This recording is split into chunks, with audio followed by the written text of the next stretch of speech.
Goddamn. All right, Sombra del Piso back once again with yet another video, man. I'm happy. But that's not a surprise to any of you guys, right? Because usually I'm a little cheerful, as per usual. Euphoric, full of joy. What do you call it? Excitement, ecstatic about things. And of course, we know the deep, dark, secret reason as to why I'm like this. It's because I have an abundance of cultivated energy within my vessel due to semen retention. What is semen retention? We know what it is. Celibacy. There is nothing going out whatsoever. I'm not indulging in adult film content. I'm not looking at lewd material. I am not peeking whatsoever. I'm not releasing whatsoever. It will lead to transmuted sexual energy, which is the basis of excitement. Let's see today, of course, the topic of this video is how Theravada Buddhism views happiness, right? Though they view it in the same twisted metaphysical way that me, Sombra del Piso, sees it, or perhaps it's described entirely different. Like, comment, subscribe, guys. We're going to get into an explanation of this chapter in the Dhammapada about happiness right now, right? So let's get into it. Happiness. We're going to, obviously read the chapter, and then we're going to have some sort of commentary, right? Some analysis on it. So, happiness. Happy indeed we live, friendly amidst the hostile. Let's begin, right? I'm going to get into this analysis right now. What is the hostile, right? The hostile ones is the ones in contemporary society, the ones who partake in alcohol, the ones that partake in cigarettes, the one that partakes in drugs, the ones that partake in being part of the herd, having families, having relationships, being married, taking drugs. These are all the hostile, because inevitably following those things will lead you to being hostile for protecting those things, because they all exist on the same vibration. Don't you understand? People are now willing to put their lives on the line the moment they fall into those vibrations. That is the hostile, right? Happy indeed we live, friendly amidst the hostile. That means us enlightened ones, without fetters to the world, we are completely nice. Someone will strike us 6 times, we ask them to strike us a 7th time. If someone is mean to us, we seek not revenge on those individuals. Rather, we only hope for their eventual and inevitable understanding of what has been done. So let's continue. Happy indeed we live, friendly amidst the afflicted, by craving. I just described this earlier, because inevitably it leads to that. Amidst the avaricious men, we dwell free from avarice, because we know, guys, with happiness comes as a sort of energy, as I explained earlier, and with energy broadens that perception. It broadens your perspective, your understanding of things. With happiness, you are gleefully, without restraint, seeing exactly how the hostile, the avaricious, the greedy live. And you're making a decision now. You have the choice, you have the freedom, the liberty to make a decision to follow suit or to not follow suit. That is the gift of having cultivated energy in order to feel true, genuine happiness in this fallen reality. Happy indeed we live, we who possess nothing. I might as well have written these things because I just understand them so well. When you possess nothing, when you are truly content, that means you are not chasing mansions, 4-bedroom houses, gold chains, the company of old men that drink excessively, that have these things, that claim to know what true success is, right? When you are free from those things, inevitably you are happy. And you're content. You are happy, you are pleased, you are excited. Excited is something else. Happy is like, content is one level, it's the base level. It's like it comes with an understanding of your situation, right? Okay, I don't have much, what can I do? And then there's happiness. I don't have much, but I have so much actually. Excitement. Wow, I can't wait for today. I'm not craving anything, really, but I just know that something great is going to happen because of this state. I've perhaps evaded disease. I perhaps evaded some sort of disorder of some sort. I'm telling you, different levels, Feeders on joy we shall be, like the radiant gods. Victory begets enmity. The defeated dwell in pain. Happily, the peaceful live, discarding both victory and defeat. Let me tell you about this right now, right? Victory. They're talking about victory, this wonderful Buddha here, in regards to victory of things of the world. I finally was able to talk to that girl that I wanted to talk to for years. And she has given me a chance. Oh my goodness, my prayers have been answered. I've been victorious over myself, the doubts of myself, and all of the resistances that she's placed in front of me. When in reality, victory only begets enmity, which is just anger, it's destruction, discord. Now you have fallen. Any victory in the physical realm, you are now fallen in those vibrations, because not only you must maintain that victory, but the human nature is to seek something greater than that. Of course, on that basis vibration. The happily, the peaceful live, having discarded victory and defeat, because in life, the fact that you are alive, okay, we're here, we got to learn something, right? For some reason, we don't view things as some sort of thing that you triumph over or you've been triumphed by. These are all lessons. You incorporate those things. You view those things as vibrations of thought, tunnels of fate, which they are. And you understand it, you encompass it in your vessel, and then you seek that, you use that energy and transmute it to something to ascend over these things so they do not plague you yet again. Logic. Let's keep going. There is no fire like lust, and no crime like hatred. I'm never going to get through this thing. We're going to keep reading. There is no ill like the aggregates of existence, and no bliss higher than the peace of Nirvana. All right, let's describe this whole thing right now. So the fire of lust, it consumes everything. There are men in the past that have been very, very powerful men that have fallen to the fires of lust. They have justified their horrible means just because they wanted to feel the warm embrace of a woman. They wanted to pleasure a woman. Lust destroys everything. That's why I say semen retention is incredibly important. When you have doused the flame of lust, well, the flame of lust can't really be eradicated. Rather, it could be controlled and manipulated to serve your means. When that has been accomplished, then you navigate those fires into burning away the obstacles of personality, of existence, right?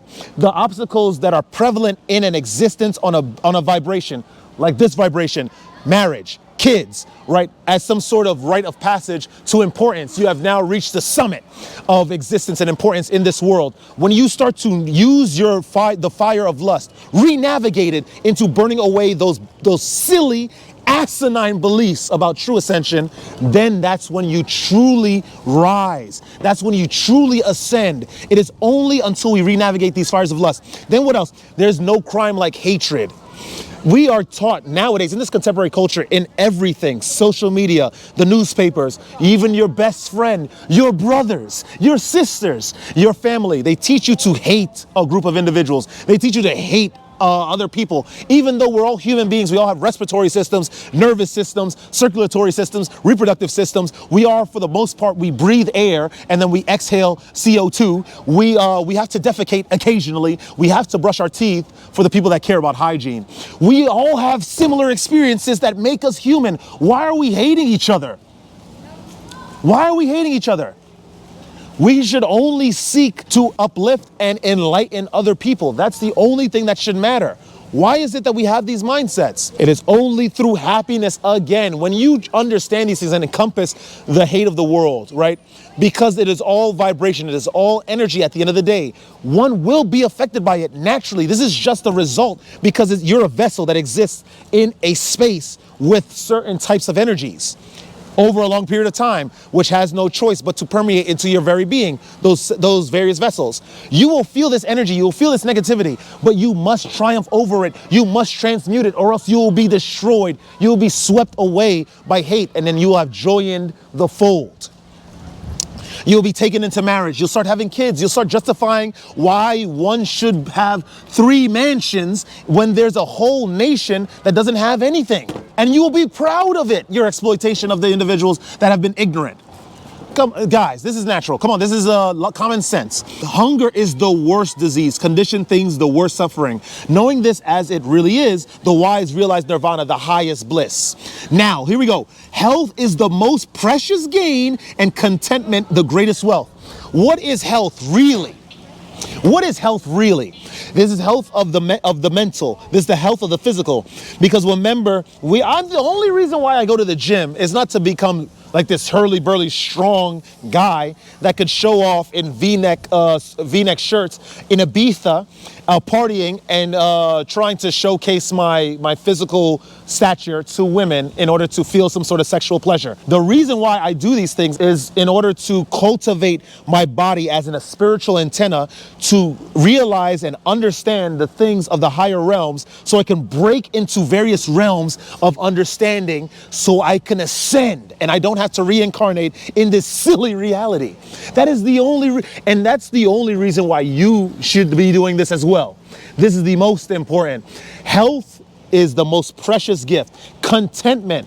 You have to realize that because we're in a physical reality, we are locked by our genetics. Our genetic code imprisons us. We cannot be as strong as someone who is genetically gifted for strength because we just don't have those gifts. There's no way that one day we can decide that we would like to be Ecuadorian when we have been born Chinese, because we are locked by our genetics. There is no way.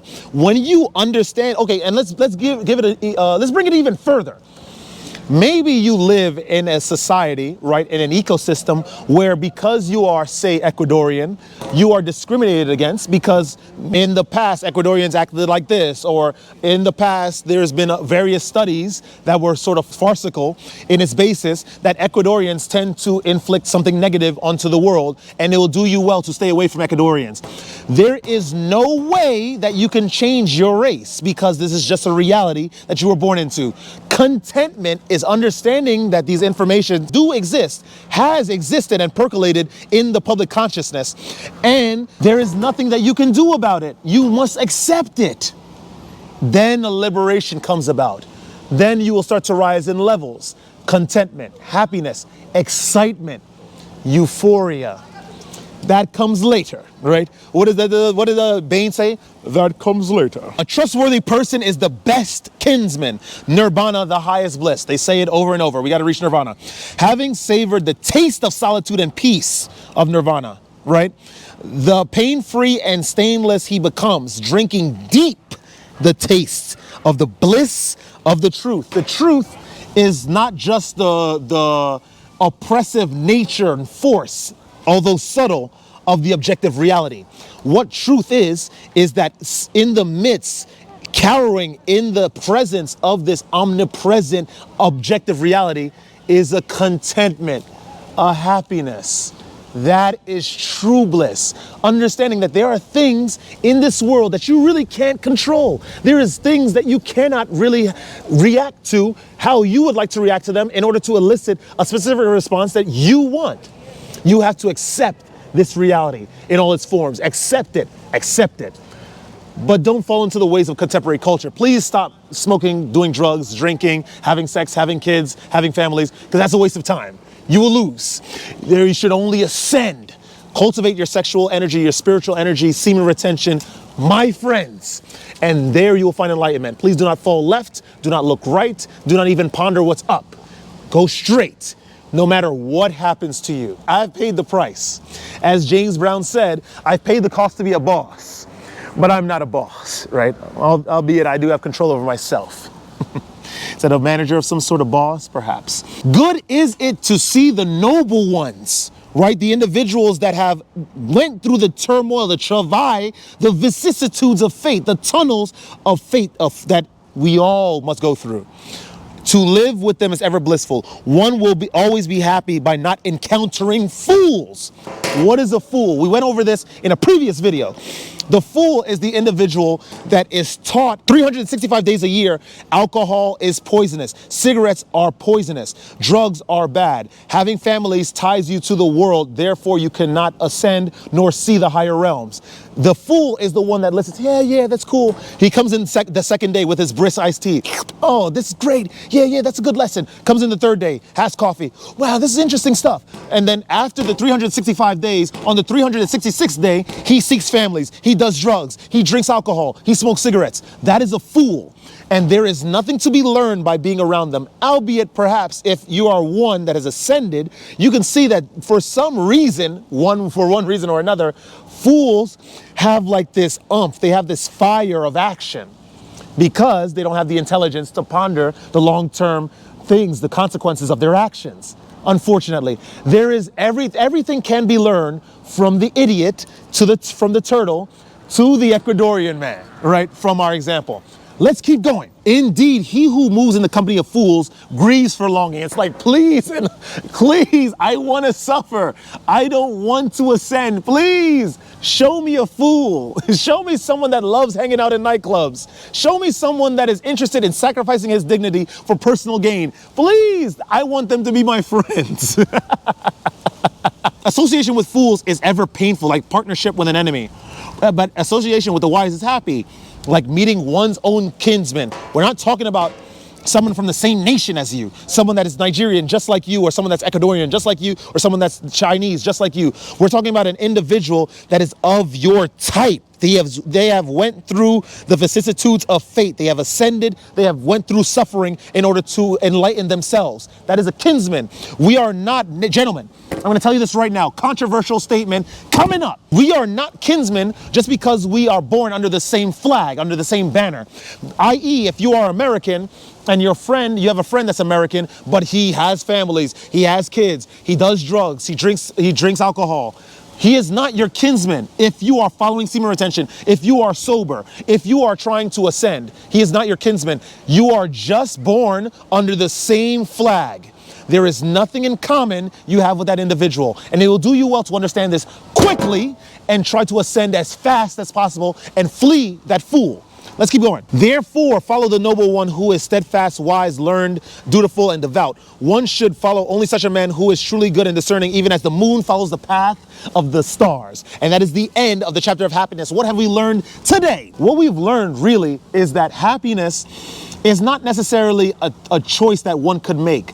You can be destitute of the cultivated and transmuted sexual energies that give birth to emotion, right? And put on a smile on your face and believe that you are happy, when in reality, you are not. You are a slave to the things of the world. You are a slave to the fates. You are a slave to the ever-present, omnipresent, very oppressive rays of the sun that enacts its fates upon the world every single day. That's deep. I'm going to talk about it in another video.